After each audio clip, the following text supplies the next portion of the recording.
Je vous remercie. La parole est maintenant à Madame Aurore Bergé, ministre des Solidarités et des Familles.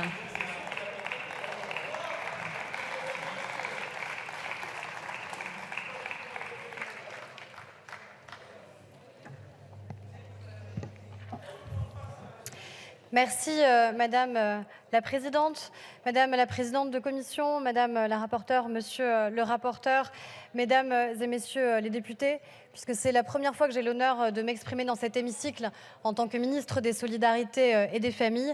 Permettez-moi de vous dire l'émotion qui est la mienne, d'autant plus sur les sujets que nous allons aborder, à la fois nos tout-petits et la question du service public de la petite enfance, et aussi la question d'une société plus inclusive pour les personnes en situation de handicap. Solidarité et famille, ce sont deux mots, évidemment, qui rythment le projet de loi tel qu'il vous est présenté. Solidarité et famille, parce que ce texte parle finalement de ce que nous avons de plus précieux, nos enfants, nos tout petits enfants, la manière avec laquelle nous les considérons dans notre société, la manière avec laquelle nous pouvons, en toute sécurité, évidemment, avoir recours à la garde d'enfants, et puis la manière avec laquelle nous considérons et nous prenons en compte le handicap dans notre société. La ministre déléguée Fadila Khattabi y reviendra bien évidemment, mais je crois que nous pourrons, et je l'espère à l'unanimité, accepter qu'enfin les personnes qui travaillent en ESAT ne soient plus considérées comme des usagers, mais bien comme des travailleurs, avec donc le droit commun qui doit pouvoir s'appliquer à eux. Je crois que c'est une avancée extrêmement importante dans ce projet de loi. La question du service public de la petite enfance et donc de l'article 10 et de l'article 10 bis, je voudrais y revenir et essayer de répondre à un certain nombre de questions qui se sont fait jour, soit évidemment au Sénat, soit dans la commission des affaires sociales, au sein de laquelle j'étais la semaine dernière. Je crois pour démarrer que tout d'abord, oui, même à 1h30 du matin, on siège et les parlementaires siègent et les ministres sont à la disposition du Parlement, quelle que soit l'heure à laquelle commission ou hémicycle évidemment siègent. Le service public de la petite enfance a été pendant trop longtemps repoussé. Et je crois profondément que si le service public de la petite enfance a été pendant trop longtemps repoussé, c'est parce que finalement, ce qui se passait pour les enfants entre 0 et 3 ans, pendant longtemps, n'intéressait pas particulièrement en général notre société. Et je dis société au sens très général, que ce soit notre hémicycle, que ce soit les parlementaires, que ce soit les élus, que ce soit les politiques publiques. Et heureusement, il a fallu Boris Cyrulnik, il a fallu des chercheurs, des sociologues, des éducateurs, des encadrants, des auxiliaires de puériculture, des éducateurs des jeunes enfants. Il a fallu des professionnels pour nous alerter, évidemment, et pour nous dire à quel point ce qui se passe entre les 0 et 3 ans de nos enfants, ce qui se passe dans les 1000 premiers jours de la vie de l'enfant est évidemment absolument déterminant pour la construction future de nos enfants, leur sécurité évidemment physique et affective, leur développement futur et donc la capacité qu'ils auront à être demain évidemment des enfants, des adolescents et des adultes pleinement ancrés dans notre société. Je sais que certains se sont étonnés que dans ce projet de loi, on retrouve la question du service public de la petite enfance. Pourquoi un projet de loi sur le plein emploi devrait-il faire le lien avec le service public de la petite enfance? Et pourtant, c'est intimement lié. Intimement lié quand on croit à l'égalité entre les femmes et les hommes notamment. Intimement lié parce qu'aujourd'hui, ce sont 160 000 personnes et en gros 160 000 femmes, disons-le, qui renoncent à l'insertion professionnelle, qui renoncent à la reprise d'activité professionnelle parce qu'elles ne trouvent pas aujourd'hui de solution de garde d'enfants. Donc si nous voulons rompre justement avec ce cercle vicieux, si nous voulons garantir l'égalité entre les femmes et les hommes, alors nous devons garantir à toutes les familles l'accès à une solution de garde d'enfants. C'est donc pour cela que cet enjeu est pleinement ancré dans ce projet de loi sur le plein emploi. Dans quel contexte débattons-nous? Nous débattons dans un contexte, nous le savons, de pénurie de professionnels.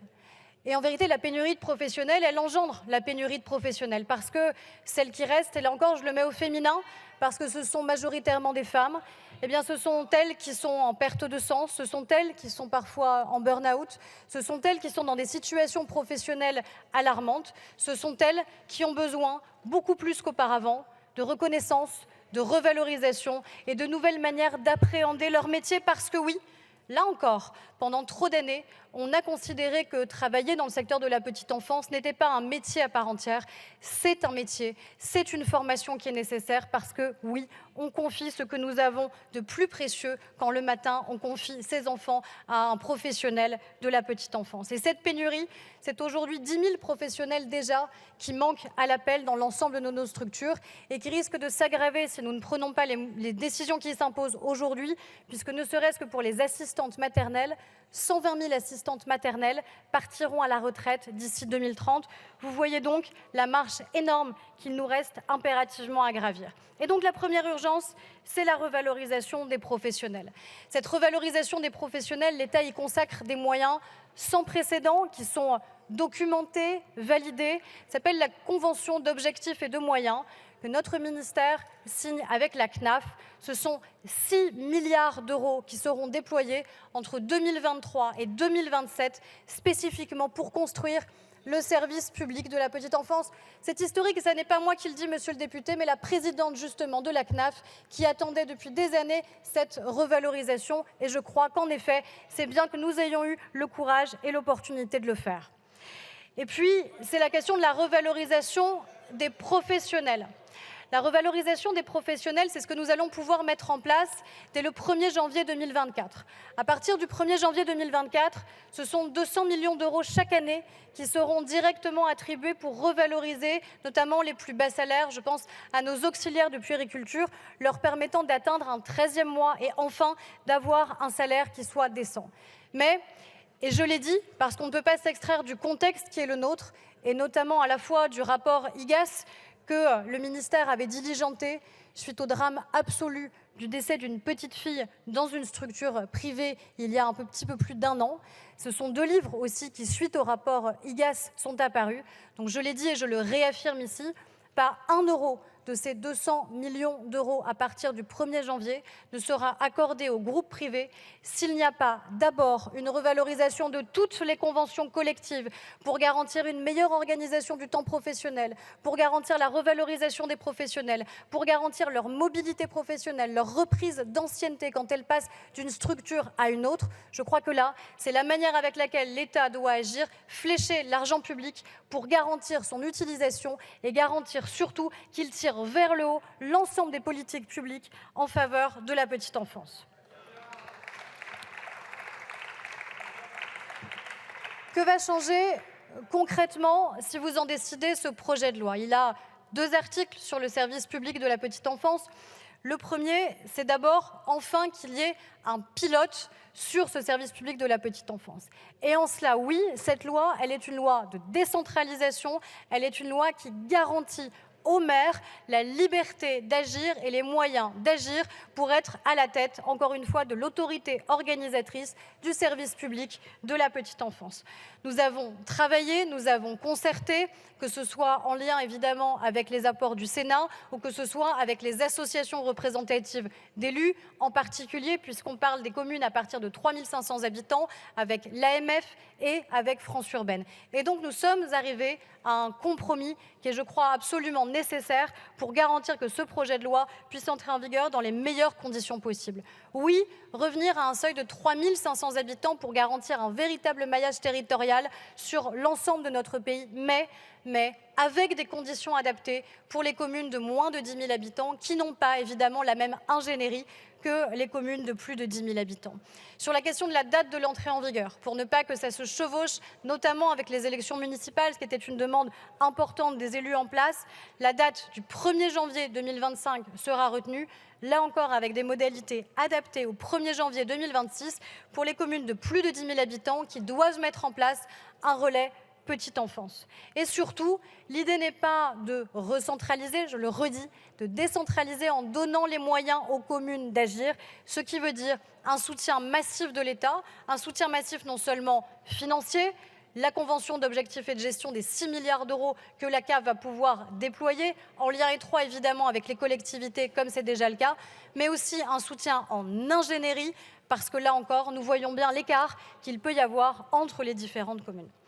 Et puis, un article 10 bis que nous avons ajouté Alors oui, dans la nuit, mais que nous avons ajouté en commission des affaires sociales et que je crois absolument déterminant, puisqu'il s'agit de la question des contrôles et de la capacité que l'État a de pouvoir contrôler ce qui se passe. Il y a à la fois les contrôles qui sont faits directement dans les établissements, ces contrôles inopinés et qui sont à la responsabilité, vous le savez, des départements, puisque c'est la compétence des PMI que nous accompagnons.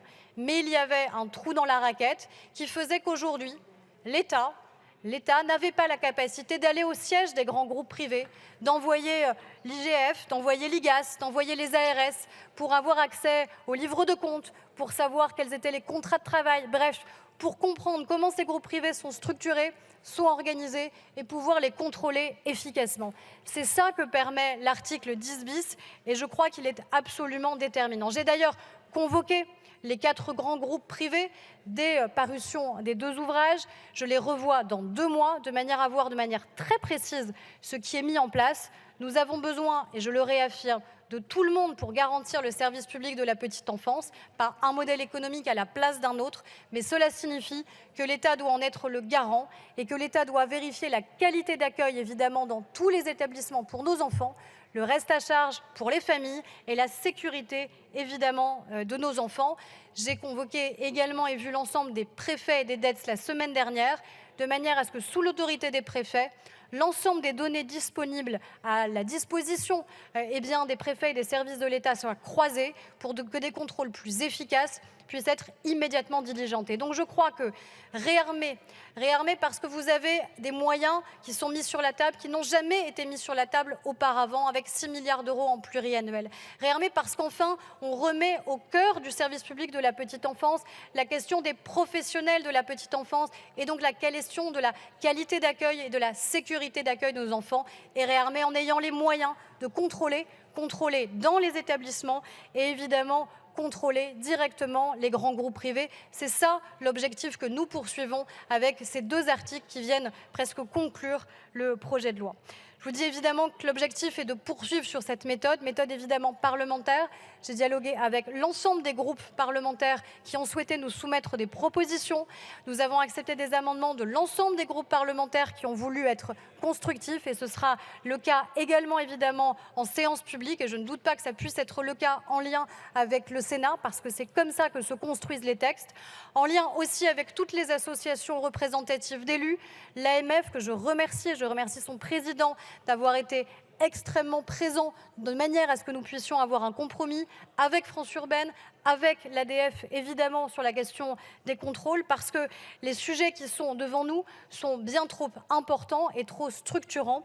Je conclurai avec une phrase que je trouve très belle et très éclairante qui est de l'écrivaine que vous connaissez sans doute, Rebecca Ligieri, qui dit ceci sur nos enfants: la seule chose qui dure toujours, c'est l'enfance quand elle s'est mal passée.